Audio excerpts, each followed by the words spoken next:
ኢየሱስ ጌታ ነው። እንኳን ደህና መጣችሁ። እግዚአብሔር ደግሞ ይናገረናል።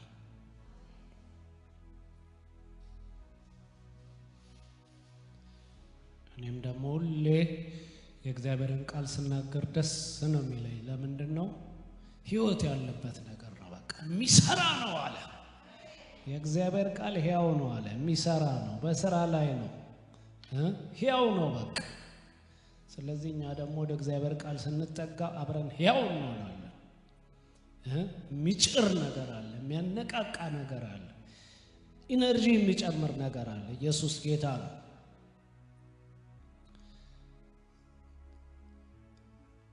ጸሎት የሕይወት ዘይቤያችን ነው በሚል ርዕስ እግዚአብሔር በልቤ ያስቀመጠውን አካፍላችኋለሁ። ጸሎት የሕይወት ዘይቤያችን ነው። የሕይወት ዘይቤ ማለት ላይፍ ስታይላችን ማለት ነው። ላይፍ ስታይል ማለት በቃ ሁለንተናችን ነው ማለት ነው። ይሄ በሁሉም የሕይወታችን ዘርፍ ውስጥ የተገመደ ነገር ማለት ነው። የተገመደ አይታችሁ እንደሆነ ሸማኔዎች ምንድነው የሚያደርጉት? ፈትሉን ይገምዱታል አይደል?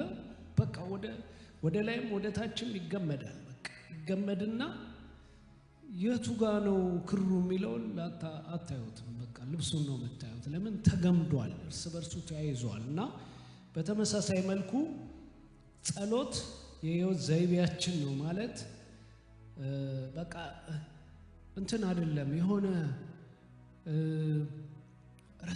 ረስተነው በአመቱ መጨረሻ ላይ ትዝ የሚለንና የምናነሳው ነገር አይደለም። ወይም ደግሞ በወሩ መጨረሻ ላይ ኦኬ የወር መባቻ ተብሎ በብሉይ ኪዳን የወር መባቻ ይባላል እና የወር መባቻ ላይ የምናነሳው ነገር አይደለም። ወይም ደግሞ ከሰኞ እስከ ቅዳሜ ረስተነው እሁድ ላይ አንስተን የምንጠቀምበት ነገር አይደለም። ወይም ደግሞ በሕይወታችን አንድ ችግር ሲገጥመን አንስተን የምናደርገው ነገር አይደለም። ጸሎት በሁሉም የሕይወት ነገራችን ውስጥ የተገመደ ነው። ጸሎትና የኛ ሕይወት ሊለያይ የማይችል ነገር ነው። ኤፌሶንን እናጠና ነበር ባይብል ስቴዲ እና መቼም ባይብል ስቴዲ ማታጠኑ ሰዎች እንድታጠኑ እመክራችኋለሁ። በጣም የሚያሳድግ በጣም ሪፍሬሽ የሚያደርግ ነው። በኤፌሶንን እናጠና ነበርና ስናጠና ያየነው ነገር ምንድነው? በቃ ክርስትና ማለት በሁሉም የሕይወታችን ነገር ውስጥ የተገመደ ነገር ነው እንጂ ይሄ ክርስትናዬ ነው ይሄ ደግሞ ክርስትናዬ አይደለም የምንለው ሕይወት የለም። ስንመለከት ትዳራችን ውስጥ የተገመደ ነው። የወላጅነታችን ውስጥ የተገመደ ነው። የልጅነታችን ውስጥ የተገመደ ነው። ስራችን ውስጥ ባሪያና ጌታነታችን ውስጥ የተገመደ ነው። ቀጣሪና ተቀጣሪነታችን ውስጥ የተገመደ ነው። ሁሉም የሕይወታችን ዘርፍ ውስጥ የተገመደ ነገር እንጂ አውጥተን ይሄ ክርስትናዬ ነው ይሄ ደግሞ ክርስትና አይደለም የምንለው ነገር የለም። በቃ ሁሉ ነገራችን።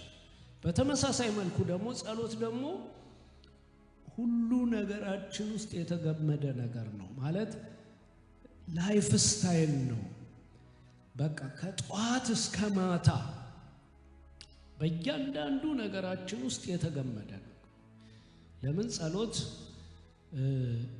ለእርዳታ ልብን ወደ እግዚአብሔር ማንሳት ነው። ይሄ ስፔሲፊክ ታይም የለውም። በቃ ኤኒ ታይም ኤኒዌር ልናደርገው ምንችል ነው። በቃ በእግዚአብሔር ላይ መደገፋችን ነው። ጸሎት ራሱ መደገፉ በእግዚአብሔር ላይ መደገፋችን ይሄ ላይፍ ስታይል ነው የሚባለው ለዛ ነው እንግዲህ ያው በዚህ ጊዜ እንግዲህ ጸሎት ሲባል ሃይማኖታዊ ቃል አይደል ጸሎት ካላችሁ ምንድነው በቃ ሃይማኖታዊ ቃል ሃይማኖት ውስጥ የሚናገር ነገር ነው አይደል ግን ይሄ ግን በእግዚአብሔር ላይ መደገፍ የሚባለው ላይፍ ስታይል የሆነው ነገር ግን በመጀመሪያ ግን እንደዚህ አልነበረም እግዚአብሔር አዳምን ሲፈጥረው በመልኩና በአምሳሉ ነው የፈጠረው የዛኔ ጸሎት የሚባል የለም ለምን እግዚአብሔርና ሰው አንድ ናቸው አብረው ናቸው እግዚአብሔር ሰው በመልኩና በአምሳሉ ስለፈጠረው እግዚአብሔር የሚለውን ነገር ሰው ይረዳዋል ሰው የሚለውን ነገር እግዚአብሔር ይረዳዋል ሁለቱም ይረዳድ አንደርስታንድ ይደራረጋሉ ሚስ አንደርስታንዲንግ ወይም አለመግባባት ወይም የተግባቦት ጋፕ የሚባል ኮሙኒኬሽን ጋፕ የሚባል ነገር አልነበረም በቃ እግዚአብሔር ሰው በመልኩና በአምሳሉ የፈጠረው ሙሉ ለሙሉ እንዲረዳው አብሮ ፍሎ እንዲያረግ እንዲያወሩ ነበር ለዛ ነው በመጽሐፍ ቅዱስ ስትመለከቱ እግዚአብሔርና ሰው ያወሩ ነበር እግዚአብሔር አዳምን ይጠራው ነበር አዳምም ይመልስ ነበር ከዛም በፊት ፍሎ ነው የሚያረጉት በቃ ፍሎ ነው የሚያረጉት ያው ጸሎት የሚባለው ነገር አይታሰብም ለምን አንድ ናቸው ዩኒየን ነው ህብረት አላቸው በቃ አብረው ናቸው ኢቭን ሙሴን ስትመለከቱት በሙሴ ጊዜ መጽሐፍ ቅዱስ ምን ብሎ ይናገራል ስለ ሙሴ ጸሎት ሲናገር ወይም ሙሴ ከእግዚአብሔር ጋር ስላለው ግንኙነት ሲናገር ዘጸአት ምዕራፍ 33 ቁጥር 11 ላይ እግዚአብሔር ሰው ከባልንጀራው ጋር እንደሚነጋገር ፊት ለፊት ከሙሴ ጋር ይነጋገር ነበር ይላል ዘጸአት 33 11 እግዚአብሔርም ሰው ከባልንጀራው ጋር እንደሚነጋገር ፊት ለፊት ከሙሴ ጋር ይነጋገር ነበር ይላል እግዚአብሔር ሲጀመርም በወዳጅነት የአባትና የልጅ ግንኙነት አርጎ ነው ሰውን የፈጠረው እንዲሁ በሙሴም ያየነው ደግሞ እግዚአብሔር ሰው ከባልንጀራው ጋር እንደሚነጋገር ፊት ለፊት ከሙሴ ጋር ይነጋገር በቃ ይነጋገራል ያወራሉ ዶም ኬኔታ ገን ያሉትን ልንገራችሁ ኬኔታ ገን ምን አሉ አንዴ አንድ ሰው መጣሉ ወደ ቤት መጣና በቃ ፈራሉ ወደ ቤት ለመግባት ፈራ ከዛ በኋላ ሲነግረኝ በቃ ከሰው ጋር ያወራህ ነበር አለኝ አሉ አይ አይደለም እኮ እየጸለይኩ ነበር አልኩት አሉ ለምን እሳቸው በቃ ያወሩ ከእግዚአብሔር ጋር ያወሩ ቁጭ ብሎ ይሄን ታዲያ እንደዚህ ላድርገው እንደዚህ አድርገው ምናምን እየተባባሉ ያወሩ ነበር ያው እንደው የሆነ ለጥቂት ሰዎች የተሰጠ ነገር አይደለም የእግዚአብሔርን ዓላማ ኦሪጂናሊም የእግዚአብሔርን ዓላማ ነው የምንነጋገረው በሙሴም ያየነው ነገር ደግሞ ምንድነው እግዚአብሔር ሰው ከባልንጀራው ጋር እንደሚነጋገር ፊት ለፊት ከሙሴ ጋር ይነጋገር ነበር ለዛ ነው እግዚአብሔር መንፈሱን የሚሰጠን ለዛ ነው እግዚአብሔር በኢየሱስ ክርስቶስ በኩል እንድንታረቅ ያደረገ ያ በእግዚአብሔርና በሰው መሃል የነበረው የጥል ግድግዳ እንዲፈርስና ቀጥታ ወደ እግዚአብሔር እንድንገባና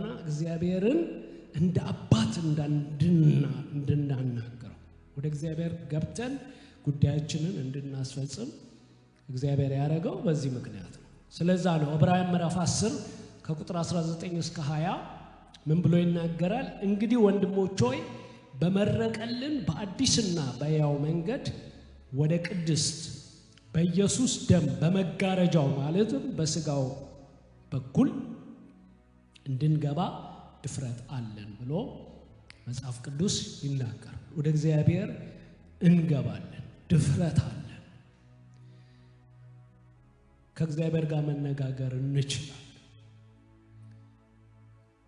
የሚያስፈልገው ምንድነው እምነት ነው በእምነት ነው እግዚአብሔርን አጠገቤ ነው አጠገቤ ነህ እንላለና አጠገቤ ነህ ጌታ አጠገቤ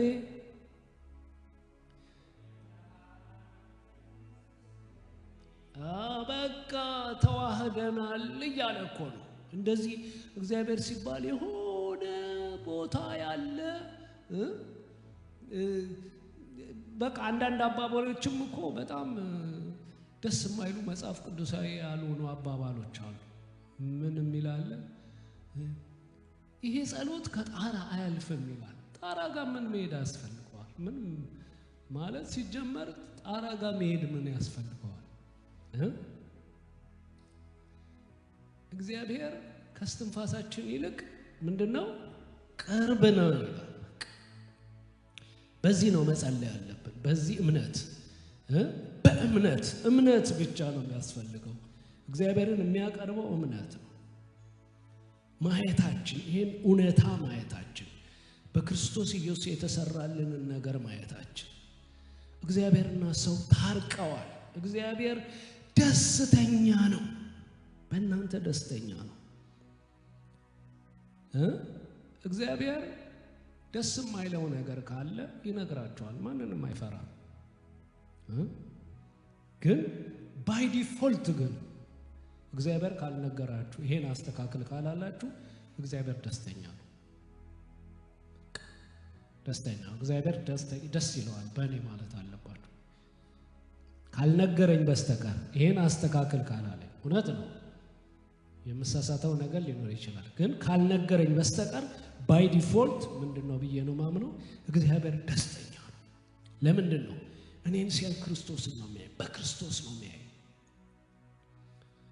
በክርስቶስ ስለሚያይ በእርሱ ደስ የሚለኝ የምወደው ልጅ እርሱ ነው ስላለ በዛ በሚወደው ልጁ ነው የሚያየኝ እኔ። ስለዚህ ደስተኛ ነው። በጣም ደስተኛ ነው። ጥያቄ የለውም። በቃ እኔን ሲያይ እስማኤል ነው የሚያደርገው።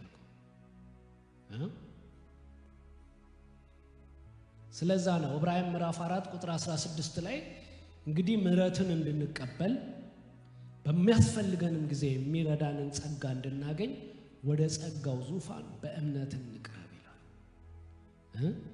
ወደ ጸጋው ዙፋን በእምነት እንቅረብ። ለምን?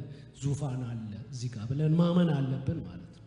እዚህ ጋር ዙፋን አለ፣ እዚህ ጋር እግዚአብሔር አለ ብለን ማመን አለ። እምነታችን እይታችን ነው የሚወስነው ማለት ነው። ስለዛ ነው በአንደኛ ጴጥሮስ ምዕራፍ 3 ቁጥር 12 ላይ የጌታ አይኖች ወደ ጻድቃን ናቸው አለ። ወደ የጌታ አይኖች ወደ ማን ላይ ናቸው? ትኩረቱ ወደ ጻድቃን፣ ወደኛ በክርስቶስ ኢየሱስ ወደ ጸደቅን ወደኛ። ጆሮዎቹ ለጸሎታቸው ተከፍተዋል። በቃ እንደዚህ ብሎ እየጠበቀ ነው ማለት ነው። እየተጠባበቀ ነው። በቃ ጆሮዎቹ ለጸሎታቸው ተከፍተዋል ብሎ መጽሐፍ ቅዱስ ይናገራል። ስለዚህ ስንጸልይ በዚህ መንፈስ ነው መጸለይ ያለብን። እንደው እንግዳ ሰዎች እንደሆንን፣ እንደው እንዳልደረስን፣ እንደው በቻንስ ልንገባ እንችላለን ላንገባ እንችላለን እንደሚባለው አይደለም። ልንገባ እንችላለን ላንገባ እንችላለን እንደ እንትን አይደለም። ይሄ ምንድነው በጀልባ የሚሄዱት አለ አይደለም። ሊገቡ ይችላሉ ላይገቡም ይችላሉ ይባላል። እንደዛ አይደለም። ገብተናል።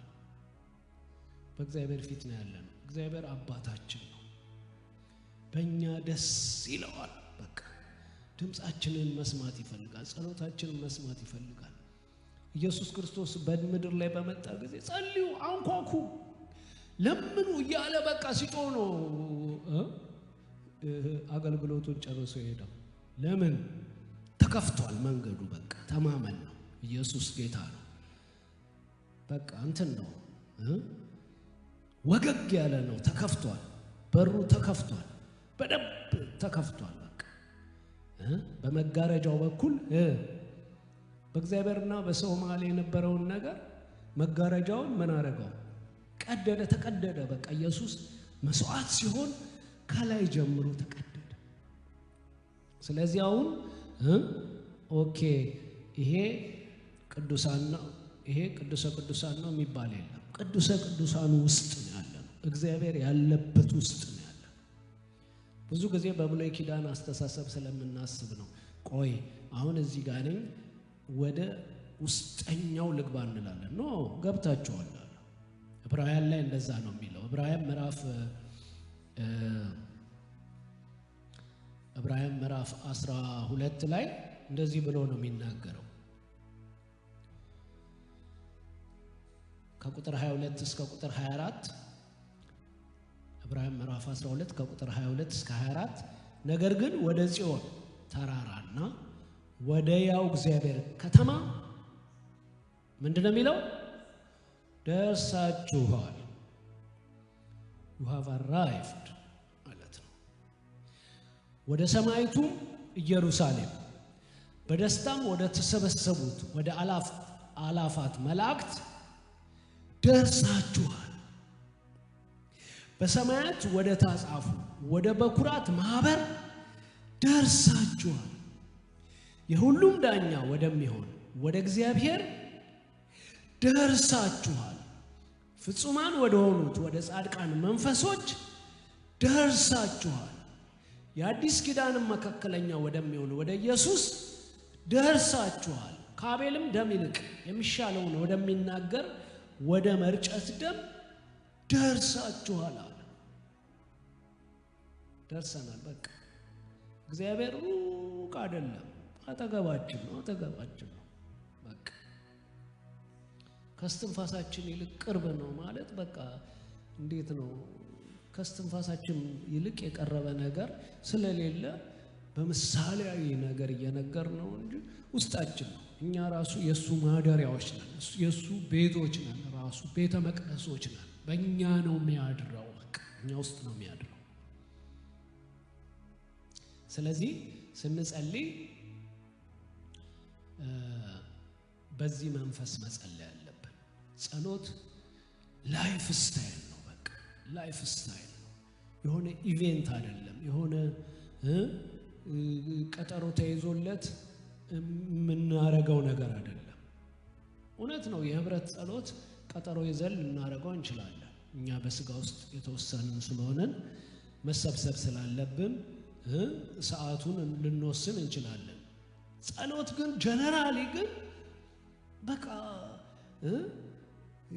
ሳታቋርጡ ጸልዩ ነው ያለው። በቃ ሳታቋርጡ ጸልዩ፣ በእግዚአብሔር ተደገፉ። በቃ እግዚአብሔርን አናግሩት። ለምን ማታ ትጠብቃላችሁ? በቃ ለምን ማታ እስኪደርስ ለምን ትጠብቃላችሁ? እውነት ነው። ተንበርክካችሁ መጸለይ ከፈለጋችሁ ወይም በራችሁን ዘግታችሁ መጸለይ ከፈለጋችሁ ማታ ጸልዩ። ግን ልባችሁን ለእርዳታ ለማንሳት ግን ማታ መጠበቅ አያስፈልጋችሁ። ወይም በህይወታችሁ የተረዳችሁት ነገር ካለ ማታ መጠበቅ አያስፈልጋችሁ። ወይም ከሌለ ለመባረክ ማታ አያስፈልጋችሁ። ወደ አይምሯችሁ ሲመጣ መባረክ ትችላላችሁ። ያው እኮ ጸሎት ነው መባረክ። በተለይ ሰይጣን ሊያስረግም ይመጣል አይደል? እከሌ እንደዚህ አርጋሽ በያት ብሎ ይዞላችሁ ይመጣል አይደል? እናንተ ደግሞ ምን ታረጋላችሁ? ያን ሰው ትባርኩታላችሁ።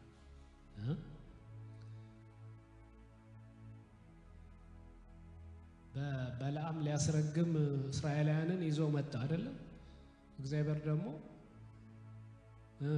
አስባረካቸው። ወደ አይምሯችሁ ይመጣል አይደል? ሰው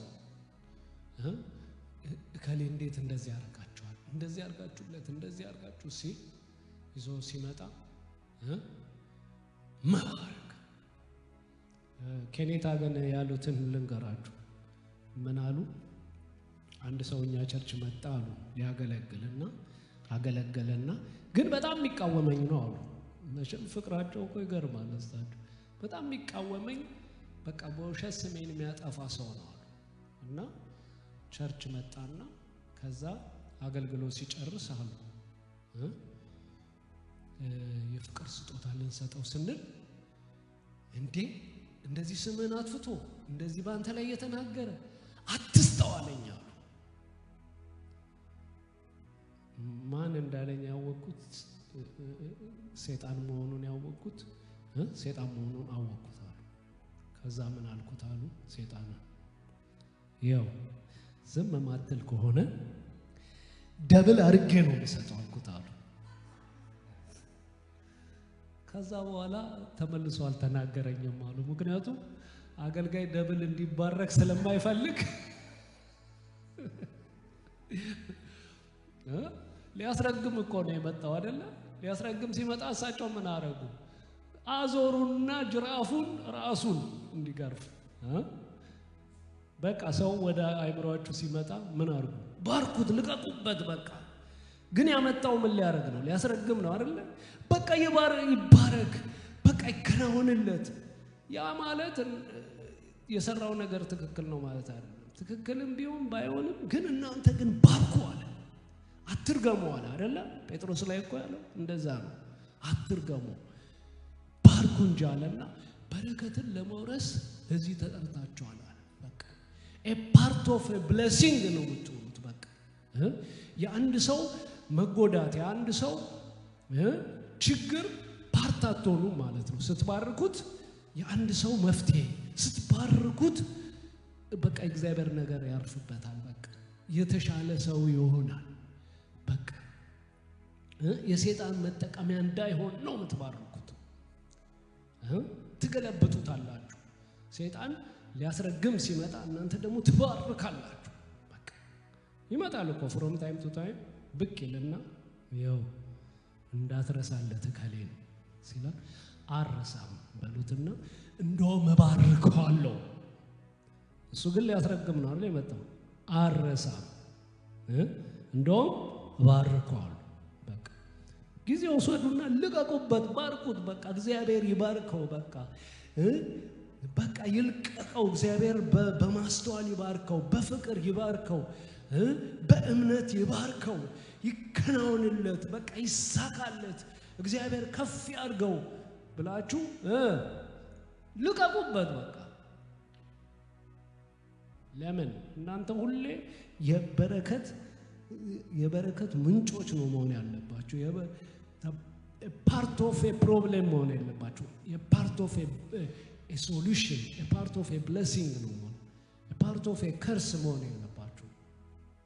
ሰይጣን ይረግመዋል፣ ሰዎች ይረግሙታል። እናንተም ተጨምራችሁ የረጋሚዎችን ቁጥር በአንድ መጨመር የለባችሁ። የረጋሚን ቁጥር በአንድ ሊጨምር እኮ ነው ሰይጣን ይዞላችሁ የሚመጣው አይደል? እናንተ ደግሞ የረጋሚን ቁጥር በአንድ ከመጨመር ይልቅ የባራኪዎችን ቁጥር በአንድ ትጨምራላችሁ ማለት ነው። የመርገምን ቁጥር በአንድ ከመጨመር በዛ ሰው ህይወት የመርገምን ቁጥር በአንድ ከመጨመር ይልቅ የበረከትን ቁጥር በአንድ ትጨምሩ። በረከቱን ከፍ ታረጉታላችሁ። በቃ እንዲለመልም እግዚአብሔር እንዲጠብቀው ከሰይጣን እንዲጠብቀው መልካም እንዲያደርግለት ምን ታረጋላችሁ? ትባርኩታላችሁ። ይሄን ለማድረግ ማታ ተንበርክካችሁ እስከምትጸልዩ መጠበቅ የለባችሁ። በቃ እየነዳችሁ ሊሆን ይችላል፣ እየሄዳችሁ ሊሆን ይችላል። መጸለይ በቃ ባርኩት፣ በቃ ይከናወንለት፣ ይሳካለት ማለት አለብን። ለምን? ጸሎት ምንድነው? ላይፍ ስታይል ነው። ከህይወታችን፣ ካስተሳሰባችን፣ ካነጋገራችን የሚለይ አይደለም። ኦኬ ይሄ የጸሎት ነው፣ ይሄ ደግሞ የጸሎት ያልሆነ ነው ምናምን የሚባል ነው። በሁሉም የህይወታችን እንቅስቃሴ የህይወታችን ዘርፍ ውስጥ ጸሎት የሚባለው በእግዚአብሔር መደገፍ የሚባለው የእግዚአብሔርን ነገር ማሰብ፣ የእግዚአብሔርን ነገር መናገር፣ ኮንፌስ ማድረግ የሚባለው ኢንተርዋይንድ ነው። በቃ የተቆራኘ ነው፣ የተገመደ ነው። ስለዛ ነው ጸሎት ላይፍ ስታይል ነው የምንለው። ኢየሱስ ጌታ ነው። ኢየሱስ ጌታ ነው። ኢየሱስ ጌታ ነው። ለዛ ነው ክርስትና የሆነ ሃይማኖት አይደለም፣ የሰው መንገድ አይደለም። በቃ ሪል ነው ክርስትና ሪል ሙሉ ህይወታችንን ነው የሚጠይቀው ሙሉ ህይወታችንን ፉል ታይም ማለት ዲፋይን ከተደረገ በክርስትና የትኛውም ፉል ታይም የሚለው ነገር ዲፋይን ሊያደርገው አይችልም ይሄ ፉል ታይም ነው ፉል ላይፍ ነው ፉል ሳክሪፋይስ ነው ሁለንተናችን የምንሰጠው ነውና እግዚአብሔርን እናመሰግነዋለን ስለ ጸሎት በእግዚአብሔር ላይ ስለመደገፍ በእግዚአብሔር ላይ ስላለ ግንኙነት ከእግዚአብሔር ጋር ስላለን ግንኙነት እግዚአብሔርን እስቲ ተነስተን ዋንስ አገን እናመሰግነዋለን እግዚአብሔር ሊመሰገን ይገባዋል ኢየሱስ ጌታ ነው እግዚአብሔርን እናመሰግነዋለን ከፍ እናረጋዋለን በመረቀልን በዚህ በአዲስ መንገድ ወደ እግዚአብሔር መግባት አለ ደስ ይለናል ይሄ ደግሞ እንግዳ ነገር አይደለም ሲጀመር በመጀመሪያ ከጥንት ጀምሮ እግዚአብሔር በመጀመሪያ ሰውን ሲፈጥር በቃ በወዳጅነት በአባትና የልጅ ግንኙነት በቤተሰባዊነት ያወሩ ነበር እግዚአብሔርና አዳም ያወሩ እግዚአብሔር ይናገር ነበር አዳም ይሰማ ነበር አዳም ይናገር ነበር እግዚአብሔር ይሰማ ነበር እግዚአብሔርና ሰው ይግባቡ ነበር በክርስቶስም ደግሞ ወደ እግዚአብሔር ቤተሰብ ውስጥ የእግዚአብሔር አይኖች ወደ ጻድቃን ጆሮቹ ለጸሎታቸው ተከፍተዋል በመረቀልን በአዲስ መንገድ እንገባለን ወደ እግዚአብሔር በቃ 24/7 ልናናግረው እንችላለን ያው በስጋው ስላለም እንቅልፍ የሚባል ነገር አንኮንሺየስ የሚባል ነገር ስላለ ነው እንጂ ከዛ ውጪ we are plugged በቃ ተሰክተናል ከእግዚአብሔር ጋር we are plugged ኔትወርኩ በቃ እየሰራ ነው ኔትወርኩ እየሰራ ነው ከእግዚአብሔር ጋር እንነጋገራለን ከእግዚአብሔር ጋር እንነጋገራለን በቃ እግዚአብሔርን እናናግረዋለን ሰው ወዳጁን እንደሚያናግር እግዚአብሔር ሙሴን ያናግረው ነበር ይላል አሁንም እግዚአብሔር እናናግረዋለን በቃ እናናግረዋለን እናጫውተዋለን እንዲህ ነው እንለዋለን የሚሰማንን ነገር እንናገረዋለን በቃ ሳታቋርጡ ጸልዩ ያለው ይሄንን በቃ ሳታቋርጡ በመንፈስ ሁኑ ማለት ነው ልባችሁን ከእግዚአብሔር ጋር ፕላግድ አድርጉ የተሰካ ይሁን ከፓወሩ ጋር ከእግዚአብሔር ጋር የተሰካ ይሁን ማለት ነው ሌላ ነገር ልንሰራ እንችላለን በሌላ ነገር ቢዚ ልንሆን እንችላለን ግን ልባችን ከእግዚአብሔር ጋር የተቆራኘ ነው ልባችን ለእርዳታ ወደ እግዚአብሔር ከሰው ጋር እየተነጋገርን ሊሆን ይችላል ምንድነው መመልስለት ብለን በእግዚአብሔር ነው ምንደገፈው እግዚአብሔርን እንጠይቀዋለን ምንድነው የምትፈልገው ምን እንዳደረግ ትፈልጋለህ ምን ትወዳለህ ምን ላርግልህ ምን ልሁንልህ እንለዋለን ኢየሱስ ጌታ ነው እናመሰግነዋለን ከፍ ከፍ እናረጋዋለን እግዚአብሔር አስታርቆናል አንደኛው መብታችን ይሄ ነው በቃ የልጅነት መብታችን ይሄ ነው በቃ ተንደርድረን እግዚአብሔር ጋር ገብተን እናናግረዋለን በቃ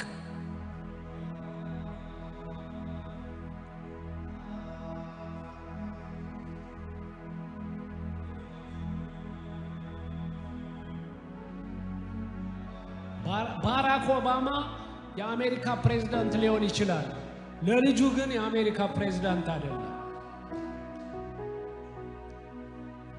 እግዚአብሔር አምላክ ማስተዋሉ ማይመረመር ኃያል አምላክ ሁሉን ሊያደርግ የሚችል ነው ለኛ ግን አባታችን ኢየሱስ ጌታ ነው እናናግረዋለን በፈለግን ጊዜ እናናግረዋለን መንፈሱ በውስጣችን አለ በቃ እናናግረዋለን አይን ያላየውን ጆሮ ያልሰማውን በሰው ልብ ያልታሰበ እግዚአብሔር ለሚወዱት ያዘጋጀ ተብሎ እንደተጻፈ መንፈሱ ለኛ በመንፈሱ በኩል ገልጦታል በቃ ከእግዚአብሔር ጋር ተጣብቀናል ኮኔክትድ ሆነናል። እናመሰግነዋለን። እግዚአብሔርን ከፍ ከፍ እናደርገዋለን።